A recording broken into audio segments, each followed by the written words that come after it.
Welcome my YouTube channel Sabir exam centre. দেখো, philosophy new সিলেবাসের 2024-এর যে প্রশ্নপত্র হয়েছে, ফিলোজফি 2024-এর যে প্রশ্নপত্র হয়েছে এইচএসের উচ্চ মাধ্যমিকের, সেই প্রশ্নপত্রের সঠিক অ্যান্সার কি?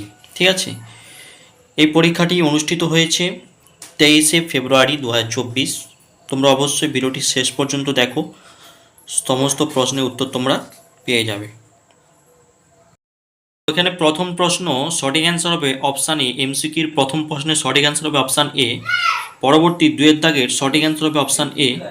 পরবর্তী 3-এর দাগের সঠিক অ্যান্সার হবে অপশান সি সঠিক অ্যান্সার। ঠিক আছে, পরবর্তী 4-এর দাগের সঠিক অ্যান্সার হবে অপশান ডি সঠিক অ্যান্সার। দেখো, 5-এর দাগের এমসিকিউর সঠিক অ্যান্সার হবে অপশান এ। 6-এর দাগের সঠিক অ্যান্সার হবে অপশান ডি। 7-এর দাগের সঠিক অ্যান্সার হবে অপশান ডি। দেখো, 8-এর দাগের সঠিক অ্যান্সার হবে অপশান বি। দেখো, 9-এর দাগের সঠিক অ্যান্সার হবে অপশান এ। দেখো, 10-এর দাগের সঠিক অ্যান্সার হবে অপশান এ। 11-এর দাগের সঠিক অ্যান্সার হবে অপশান এ। 12-এর দাগের সঠিক অ্যান্সার হবে অপশান বি। 13-এর দাগের সঠিক অ্যান্সার হবে অপশান সি। 14-এর দাগের সঠিক অ্যান্সার হবে অপশান ডি। 15-এর দাগের সঠিক অ্যান্সার হবে অপশান এ। 16-এর দাগের সঠিক অ্যান্সার হবে অপশান বি। 17-এর দাগের সঠিক অ্যান্সার হবে অপশান ডি। 18-এর দাগের সঠিক অ্যান্সার হবে অপশান বি।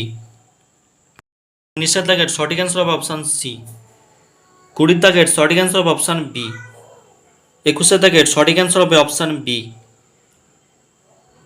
22-এর দাগের সঠিক অ্যান্সার হবে অপশান ডি। দেখো, 23-এর দাগের সঠিক অ্যান্সার হবে অপশান বি। 24-এর দাগের সঠিক অ্যান্সার হবে অপশান সি। দেখো, পরবর্তী যে দেওয়া আছে 16টি প্রশ্ন দেওয়া আছে 1 নাম্বার করে, এক বাক্যে উত্তর। একটি যুক্তি কখন অবৈধ হয়? না, যখন যুক্তিটি যুক্তিবাক্য সত্য এবং সিদ্ধান্ত মিথ্যা হয়, তখন যুক্তিটি অবৈধ হয়।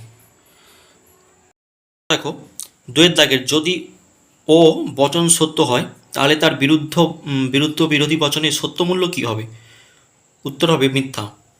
এখানে অথবা দিয়ে প্রশ্ন করা হয়েছে। দেখো, মানুষ অসৎ হতে পারে, এই বচনটির অসম বিরোধী বচন নির্ণয় করো। ঠিক আছে, দেখো এখানে 3-এর দাগের প্রশ্ন বলা হয়েছে অ্যারিস্টটলের মতে বচনের বিরোধিতা কয় প্রকার? অ্যারিস্টটলের মতে আমরা সকলে জানি বচনের বিরোধিতা হচ্ছে 2 প্রকার। ঠিক আছে, তোমরা প্রশ্নপত্রটি দেখে নাও। যেহেতু এই ভিডিওটি বড় হয়ে যাবে, তাই জন্য প্রশ্নপত্র সমস্ত অ্যান্সার কি তুলে ধরতে অনেকটাই বড় হয়ে যাবে, লং ভিডিও। আশা করছি পরবর্তী ভিডিওতে সমস্ত অ্যান্সার, বড় প্রশ্নের অ্যান্সার কি তোমাদের সামনে তুলে ধরবো। প্রশ্নপত্রগুলো তোমরা দেখে নাও।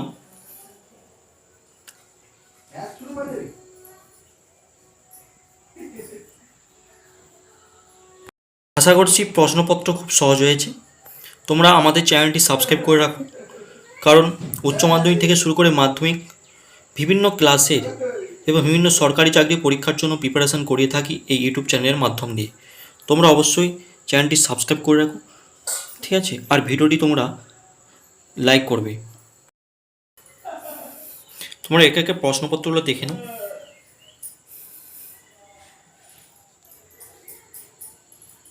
তো এখানে টিকা দেওয়া আছে 4 নাম্বার, কাকতালীয় দোষ। আরেকটি প্রশ্ন করা হয়েছে একটি আবশ্যিক শর্তকে সামগ্রিক কারণ হিসাবে গণ্য করা জনিত দোষ। এই দুটোর মধ্যে যে কোনো একটা টিকা তোমরা লিখতে পারো।